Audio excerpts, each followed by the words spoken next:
खबरों के सिलसिले को आगे बढ़ाते हुए खबर शामिल करते हैं मोहम्मद तैयब महर से। जी तैयब महर, तफसीलात से आगाह कीजिएगा। हाँ जी बिल्कुल। मलिक आसिफ नसवान एडवोकेट साहब उम्मीदवार सदर हाई कोर्ट बार एसोसिएशन की इंतहाबी मुहिम के मौका पर इश्तियाक हाँ एडवोकेट साहब मेंबर पाकिस्तान बार कौंसिल के ऑफिस में मीटिंग इनकाद की गई। इस मौका पर अरफान सलामत बाजवा एडवोकेट साहब को मरकजी नायब सदर ILF पाकिस्तान का नोटिफिकेशन दिया गया। शुल्का की इरफान सलामत बाजवा एडवोकेट को मुबारकबाद पेश की गई। शुल्का में Hakan Mir advocate, Asghar Khan advocate, Syed Mohil Raza Abdi advocate, Haji Mudassar Saleem, Abbas Gujjar advocate, Raheel Guraya advocate, Awaismand advocate, Adeel advocate के अलावा वकला की कसीर तादाद मौजूद थी।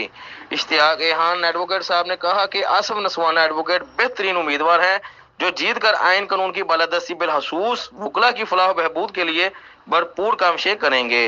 अरफान सलामत बाजवा एडवोकेट नायब सदर ILF पाकिस्तान ने कहा कि आसिफ नसवाना एडवोकेट की भरपूर इंतहाबी मुहिम चलाकर इन्हें कामयाब करवाएंगे। दीगर वकला ने भी मलिक आसिफ नसवाना को बारीक सिरे से कामयाब करवाने का अज़म किया।